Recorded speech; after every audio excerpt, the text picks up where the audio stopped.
Hello everybody. So in one of my previous videos, I had asked for feedback on what other type of content you guys would like to see on my channel. And a very good number of people actually had messaged me saying that they would like some learning tarot videos. And I thought that was a brilliant idea. And seeing as it was perfect timing, I had recently purchased this deck, which is the original Rider-Waite Tarot deck. This has the Tudor roses and lilies in the background when Rider, A.E. Waite, and Pamela Colman Smith all came together to create a deck. This is what it was originally, the backs and everything. This is what it looked like. So I thought this would be the perfect deck to create a video like this. And I'm going to create multiple segments of these videos. Today, my goal is to just kind of keep it like a short introduction or almost like a teaser to what is to come next. So a lot of you may know and a lot of you may not know that there are actually a lot of hidden symbols and secrets in the tarot, and every card actually connects to one another. Way back in, I think it was 1903, Pamela Colman Smith, the person who illustrated these decks, had actually created a painting called The Hills of the Heart's Desire. And this is, I think it is a painting that is worth quite a lot of money, you guys. It's probably like one of those Picassos or, you know, something vintagey like that, that is really worth a lot of money. But people don't really know this name. And when she was later commissioned to illustrate a tarot deck, she actually used the painting that she had created, The Hills of the Heart's Desire, to like create the settings of each of these people and suits and all of that. So as we get into it, you'll kind of know what I'm talking about. I printed this out from online. I hope you guys can see it. I didn't have much luck in getting a very big image of this, so I'm just kind of holding it really close to the camera. This in the center is the painting, and as you can see, there are pictures of the tarot cards with lines that correspond to where these scenes or these incidences, so to speak, are taking place. So actually the entire Rider-Waite Smith deck is set in this world or realm called The Hills of the Heart's Desire, an original painting by Pamela Colman Smith. And these images, you guys, are so old that they are in the public domain now. So anybody can pretty much take these Rider-Waite Smith images and do spin-offs on them, create their own decks with them and whatnot. We see that a lot with like the Modern Witch Tarot deck is a spin-off of Rider-Waite. The Before and After Tarot are spin-offs of Rider-Waite. The Radiant Wise Spirit Tarot, that, you know, my newest favorite, this is also a spin-off of Rider-Waite. And I really love this because this is a very beginner-friendly deck as well.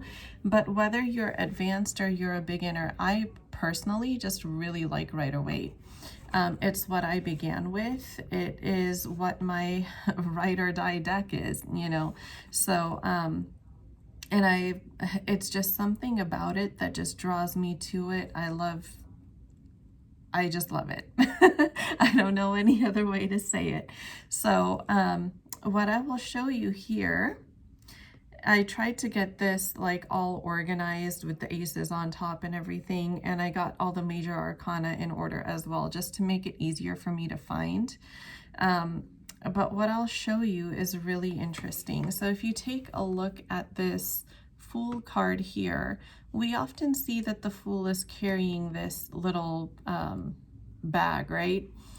That is actually his life experiences in that bag, whether you knew that or not. Let me know in the comments if you knew that already. So this little bag, and notice why he's called the Fool, is because he's a very fresh energy.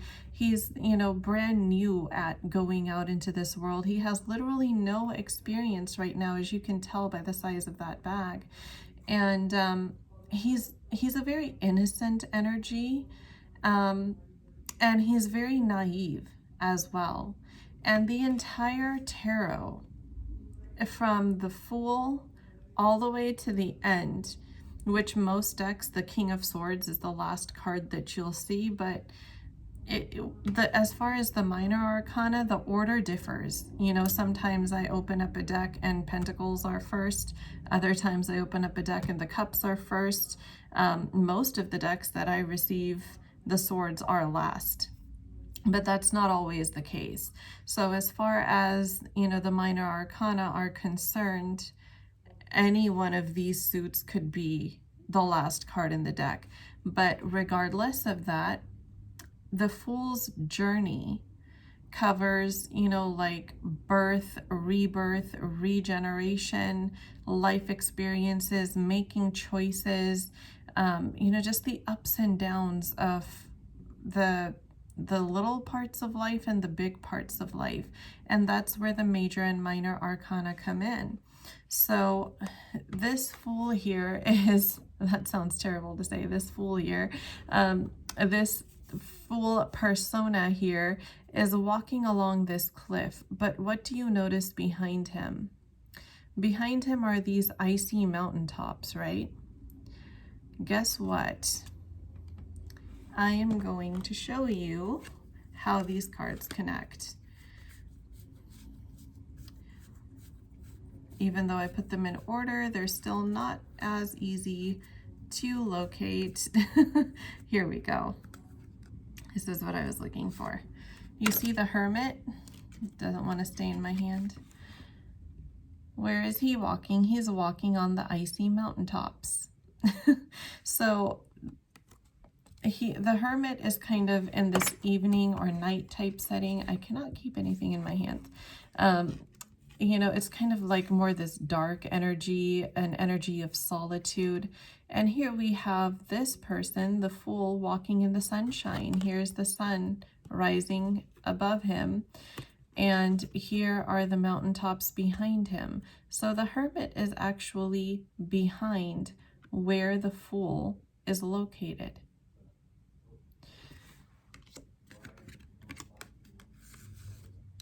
Now let me put those back and let me show you. So the Magician card, you guys have seen this a million times.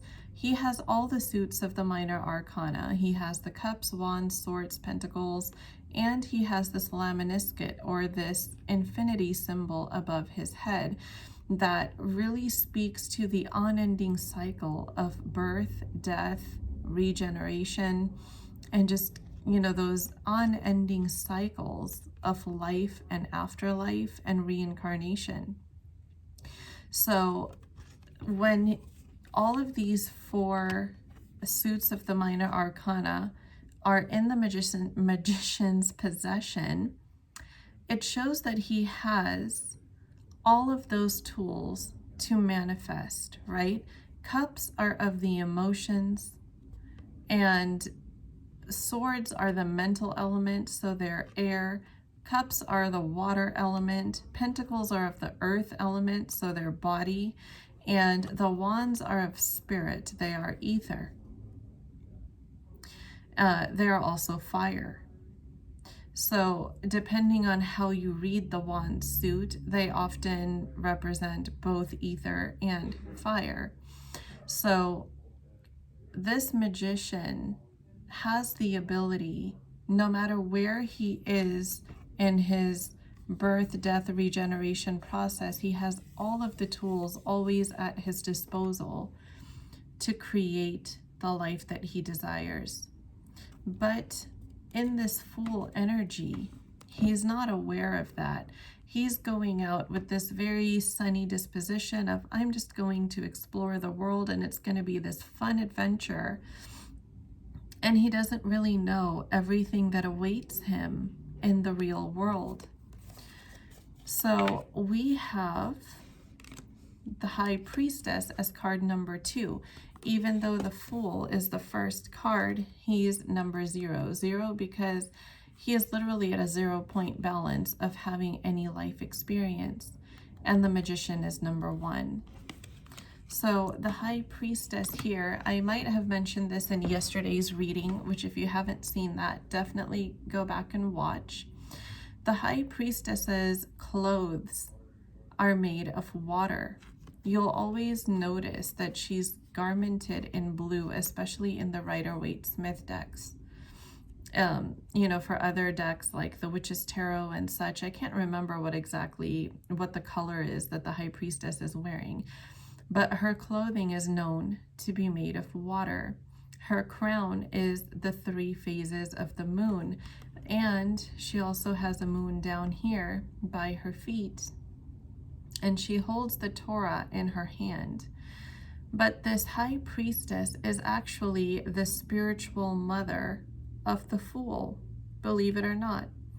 She is the spiritual mother of the Fool, while the Empress is the physical mother of the Fool. Because remember that the deck itself tells a story. This is the journey of the Fool. This is kind of like, you know, the entire lifespan of the Fool once he goes off on this journey. So the Empress is actually known to be his physical mother, and her crown is the 12 stars of the 12 zodiac signs. The Emperor is the father of the Fool, the actual father of the Fool. He is the Empress's counterpart. And a lot of people cannot tell what this is here that the Emperor is holding in his hands, because it kind of looks like a lemon, to be honest, right? Or actually it looks like a pouch of some sort. Even from some angles, maybe it could pass as a sandwich. But that's definitely not what the artists intended for it to represent. He is actually holding the globe in his hand.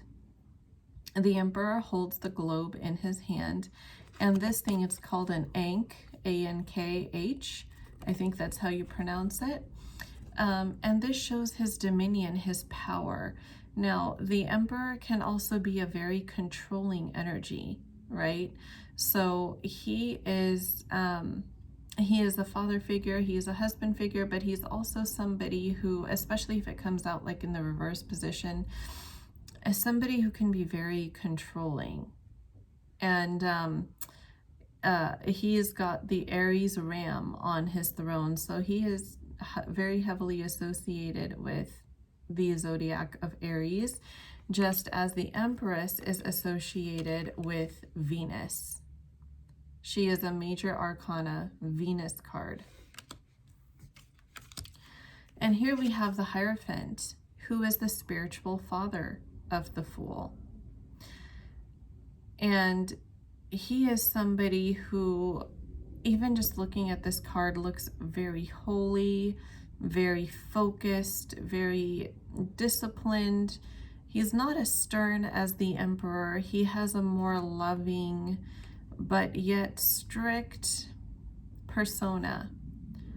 Let me know in the comments, what feelings do you get when you see this Hierophant card? What emotions kind of go through you? What thoughts run through your mind? Let me know in the comments, because this Emperor is a very holy energy. I mean, this Hierophant is a very holy energy. And at the same time, there's so many different meanings to this card. This is typically the card that lets us know that weddings and commitment are about to happen. This is a card of family members. This is a card of traditions and rituals and ordainment. So this one card carries so much meaning and depth. Let me know in the comments what it means for you. This Lover's card is ruled by Gemini energy. And what's happening here is, even though there is an angel, I believe this is one of the archangels that is depicted on this card. But once the Fool gets to this point, to the Lovers in his journey, he has to make a choice between his mother and father, or a romantic partner. So all of these scenes depict something that's happening in the Fool's life. He is making a choice between his mother and a romantic partner. This is also a card of divine guidance, divine protection. It is a strong energy of higher powers at work, orchestrating things behind the scenes that we cannot see or understand. And notice how big the sun is behind that angel. And the sun is, when the Fool starts out on his journey, is just this little thing right here, right? And it's still kind of whitish. It looks very early morning, like a sunrise. This definitely looks like the 12 o'clock sun, like the midday sun. So this is very progressive as the Fool continues his journey. Let's see, and the High Priestess is indoors. So down below, we can see some water here where the Fool is walking. And where the Empress is sitting, we can see how, if you guys can see it through the camera, right here, there's a body of water that's flowing down behind the Empress, which has probably not the starting point, but it's where it is the most dense, where the Fool is actually walking at that point in his journey. I'm gonna try to keep the cards in order here in case I need to go back to them.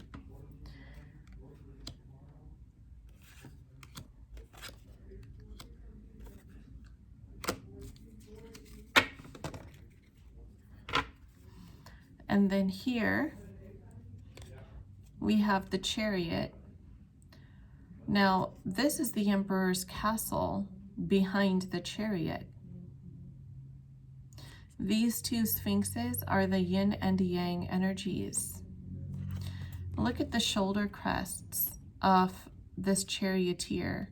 Do you see how they are the moon phases? They are like profiles of the moon, and one is happy, one is sad.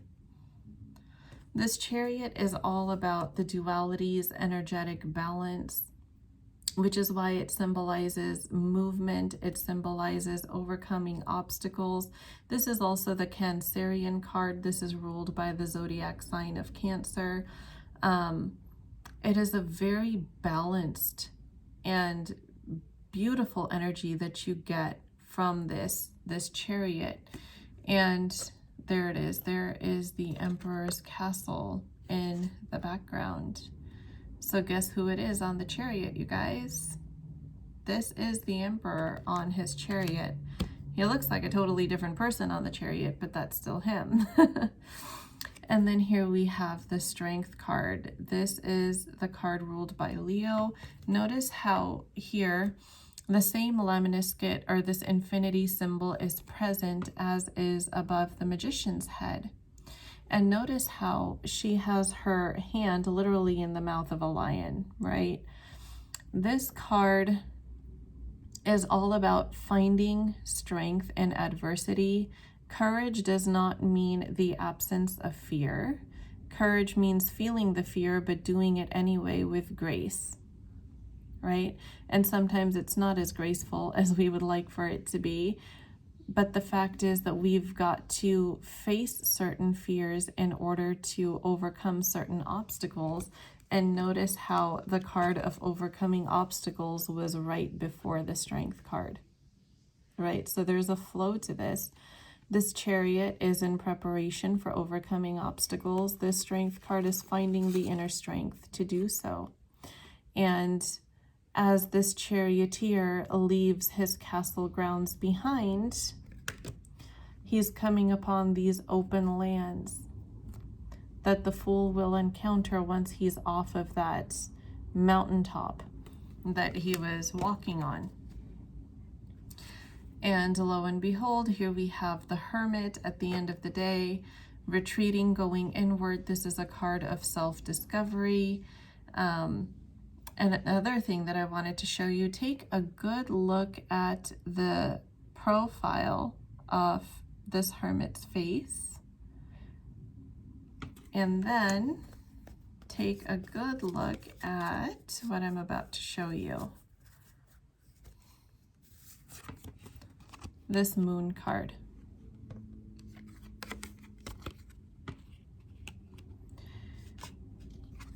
And then take a good look at the shoulder crests of the charioteer.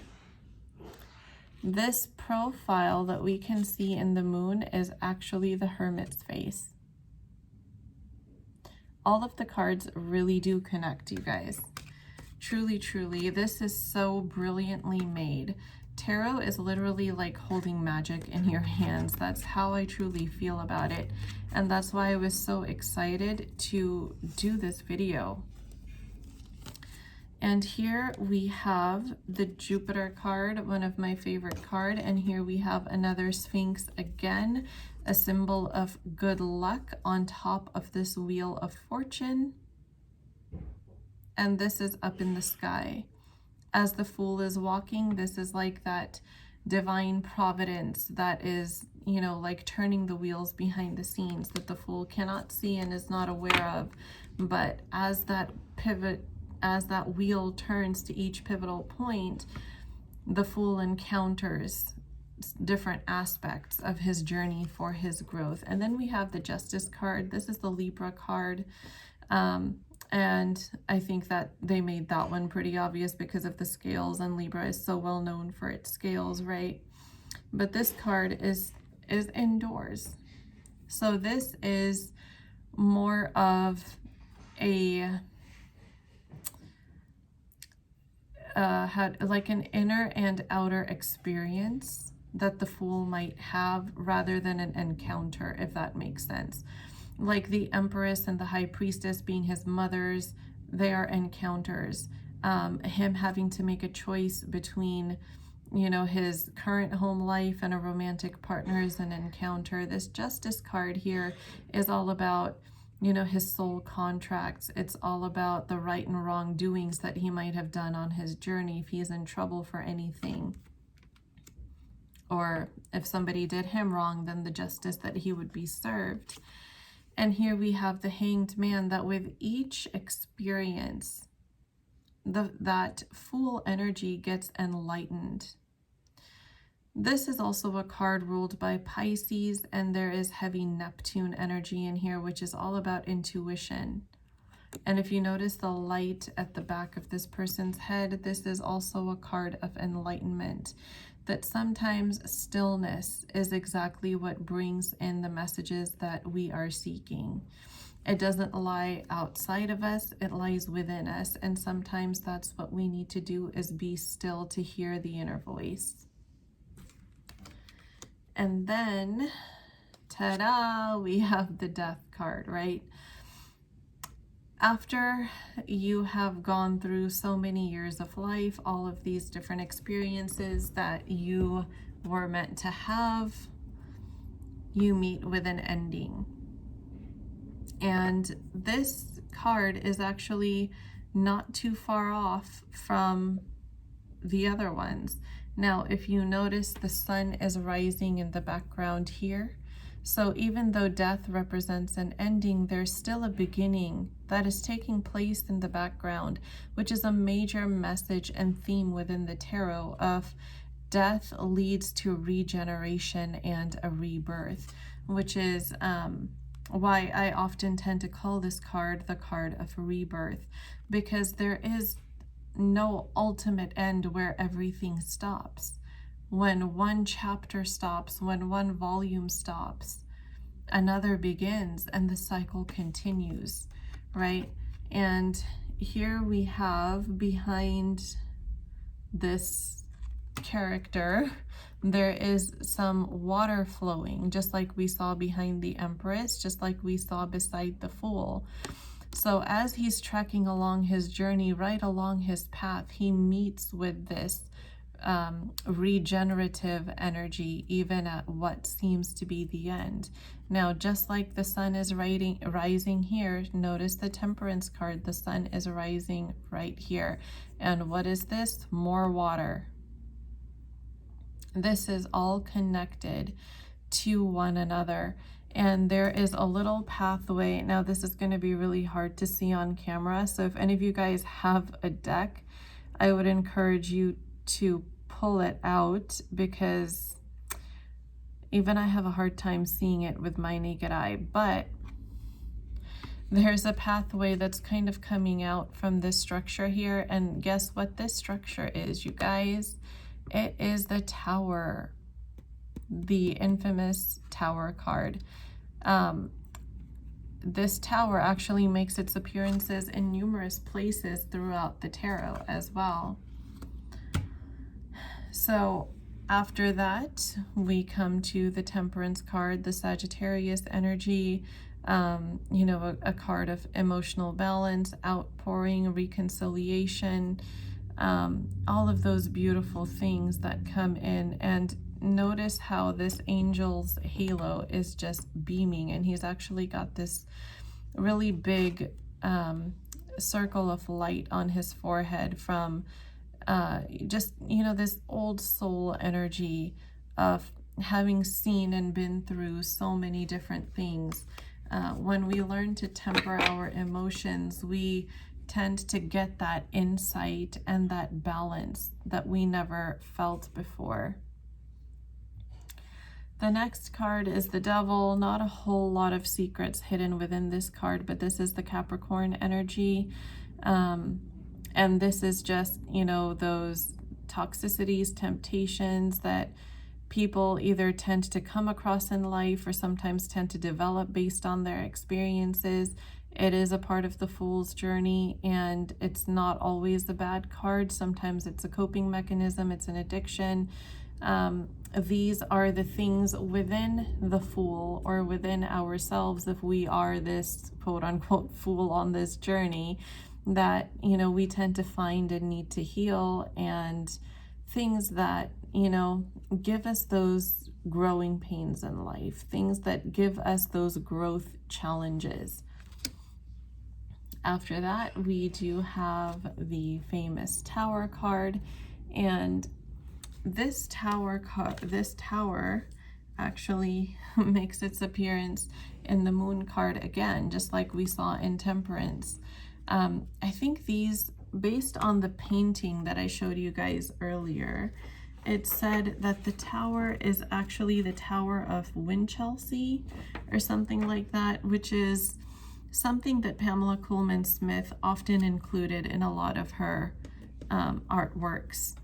So it's no surprise that she has found ways to include the tower in, you know, a lot of different cards within the tarot. And then we have the Star card, which is Aquarius energy. It is a water-bearing energy, even though Aquarius is an air sign. But this is also a card of healing, a card of wishes, and a card of, you know, divine light as well. That is always shining upon us, that sometimes we forget to look up and acknowledge, but that is always there. And then while the Fool has regenerated through the Temperance process, you know, kind of regained some emotional footing here, we have the Sun card. See how he's a little boy again. Actually, what this is Apollo riding on his horse. You know, I think Apollo was the Greek sun god, right? Correct me if I'm wrong. But I think that's what it was. He was the Greek sun god, I believe, or yeah, or possibly Roman. But that's what he represents. But again, here's this childlike, joyful energy, right? And there are a lot of sunflowers here. Sunflowers are also a very common theme in the tarot. The Queen of Wands is also holding a sunflower, and they appear in other places as well. I do believe there are some around the Empress. So common themes, again, the sun has risen as the Fool is regenerating and getting ready for another journey, another adventure. Here we have the Judgment card, and then we have the World card. So the World card is all about growth, completion of a cycle, gaining new perspectives, shedding old versions of yourself to make room for the new. And that is the Judgment card is exactly the precursor to that. So as the Fool begins his journey up until the World, he reaches completion of one aspect through the major arcana, right? So this is actually like the birth, death, and regeneration of the Fool's physical body through the major arcana. That's how it's looked at. And then in the next video, we will cover the minor arcana, where it will be, you know, the Fool's experiences through mind, through emotion, through spirit and body. So swords are mind, they are of the air element, it's mental. Cups are the water element, very emotional. Pentacles are the earth element, so body. And then wands is the fire or ether element, so it's spirit. So this was a walkthrough of the major arcana with some, you know, hidden secrets that are within the tarot, and, you know, just how all the different cards connect through the major arcana, which we'll also see in the minor arcana in the next video. But I'm not making this one super long, just so I could get some feedback from you guys about how you liked it. If you want me to continue and make more of these, if you want me to do the minor arcana, let me know down in the comments. And also check out the video description box. My other platforms are linked down below in the video description box. If you would like more content from me, if you would like to join me on Instagram and TikTok, where I also post daily short readings, definitely feel free to join me there. Instagram is also the place where you can purchase private paid readings from me. So, you know, I do a lot of like energy work, healing work, rituals for abundance, for spiritual protection, for healing of physical pain. I do energy healing and clearing. I also have my twin flame manifestation affirmations. All of that information is going to be in the video description box. So you can find more information about the energy work right on my Instagram, which will be linked below. So I do hope to see you guys there as well. And be sure to like this video and subscribe to this channel if you found this video helpful at all, interesting at all. And I also do post full-length readings on this channel. I can no longer speak, apparently it's late in the day. But if you would like for me to be able to channel more specific information for you and your situation, if you identify as a twin flame, then I definitely recommend that you transfer your energy to me through hitting like and subscribe. They are forms of energy transmission, and that will allow me to pick up on your energy more clearly. So I hope to see you all on my other platforms as well. I hope to see more of you join this channel so I can expand my soul tribe and, you know, share whatever messages that I have to offer with all of you. Thank you so much for being here, for energetically co-creating this channel with me, and I will talk to you all again in the next video. Have a beautiful evening.